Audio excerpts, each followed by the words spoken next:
Senhor presidente, senhores parlamentares, senadora Rose Freitas, eu estou aqui nas minhas mãos com uma revista Brasil, Competitividade, Gestão e Governança. E essa revista a gente vai folheando e ela tem aqui os 100 desafios, os 10 desafios inadiáveis para o Brasil. As 10 pautas inadiáveis para nós todos tirarmos o Brasil dessa situação dramática de falta de recursos, de falta de crescimento, de um desemprego que estabilizado na faixa de 13 milhões de pessoas que procuram emprego a todos os dias. E esta revista aponta as 10 pautas inadiáveis que tanto a Presidência da República quanto o Congresso Nacional nós devemos cuidar. A primeira item da pauta, das 10 pautas inadiáveis, é o ajuste das contas públicas. Não tem dúvida. A situação do Brasil, dos estados e dos municípios.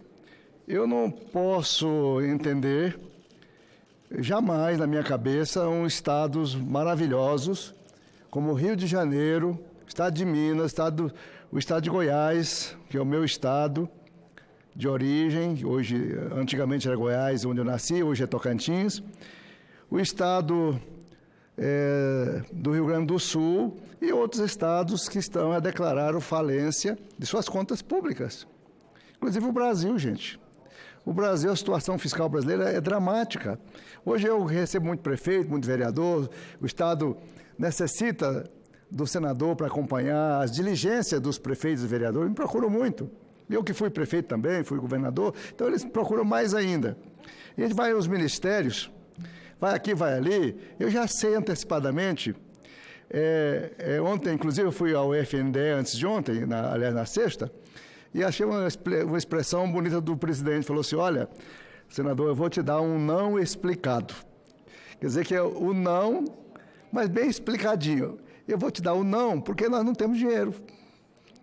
E aí você vai também lá na infraestrutura, umas reuniões grandes da bancada, e o ministro é muito maravilhoso e competente, e ele explica e fala, gente, eu não tenho como ajudar a melhorar suas estradas, suas rodovias, não tem recurso para esse ano.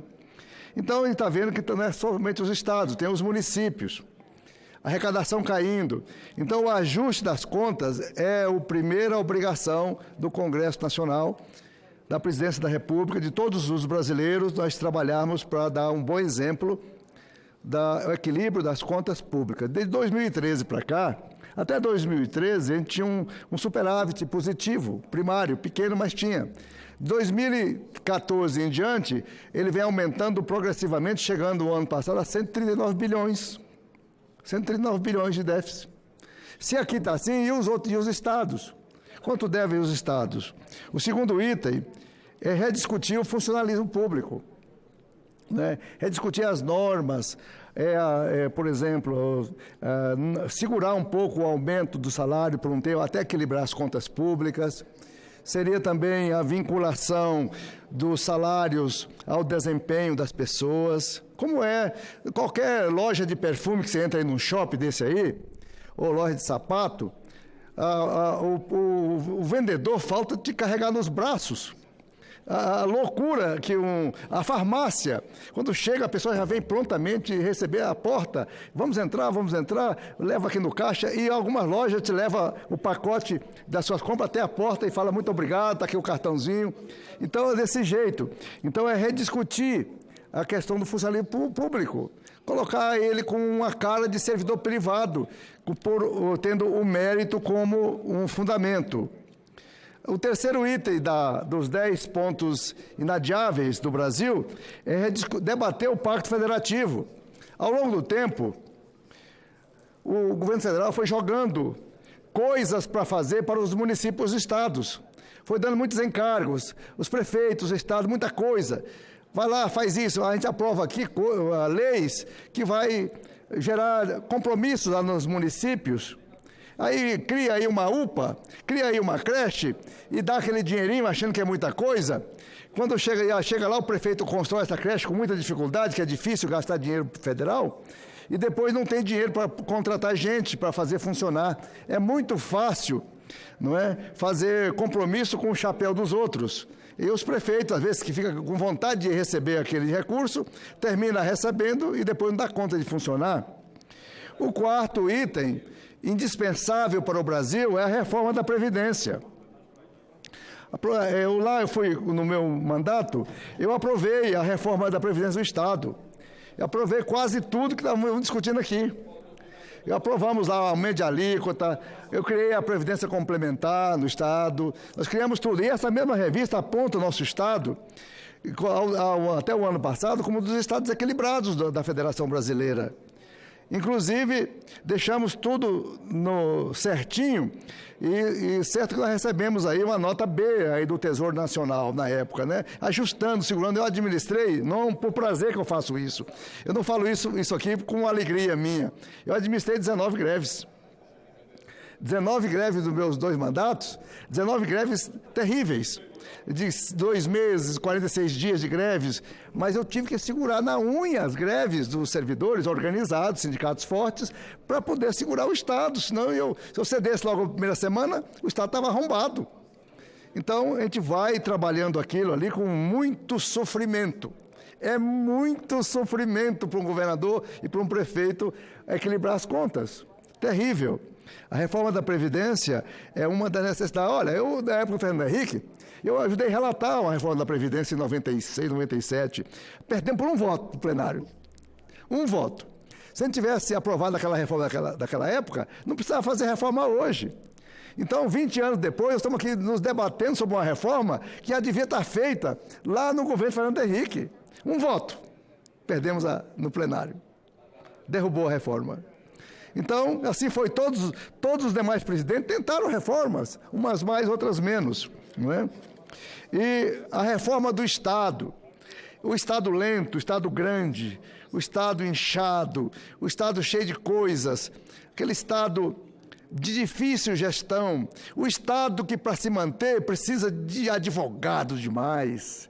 Hoje a carreira mais importante do Estado são os advogados, é a CGU, é a AGU, é o Tribunal de Contas, não é? São as carreiras jurídicas, que é tão complexo a parafernália estatal, que precisa de advogado especialista para poder entender os meandros da burocracia, onde vai isso, onde vai isso, onde vai isso, onde vai isso. Isso não termina, esse labirinto administrativo burocrático difícil que existe o Estado.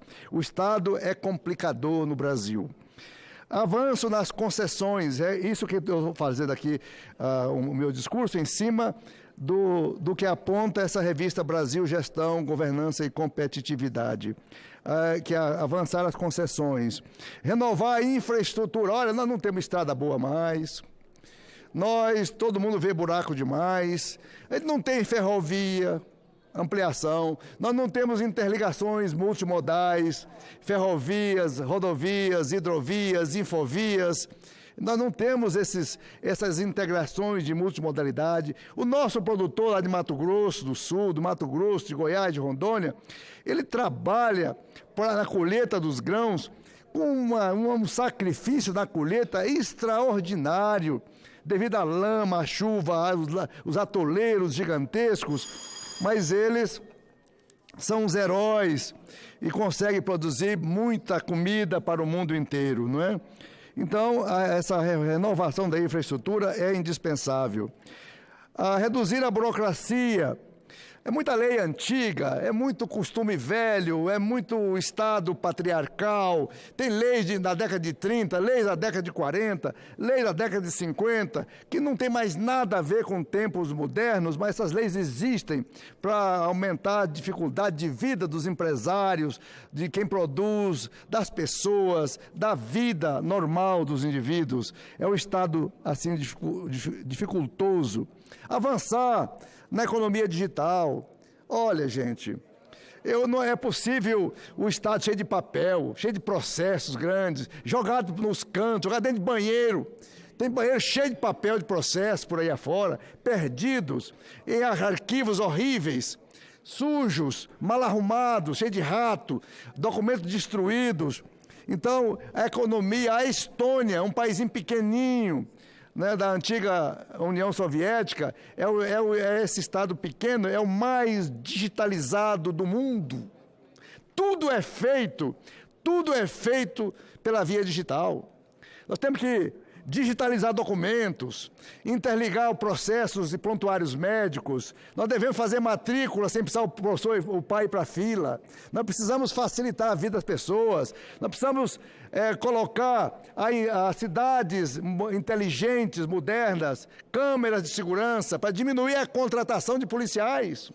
Ter uma vigilância permanente, um Big Brother nas cidades para poder as coisas melhorarem.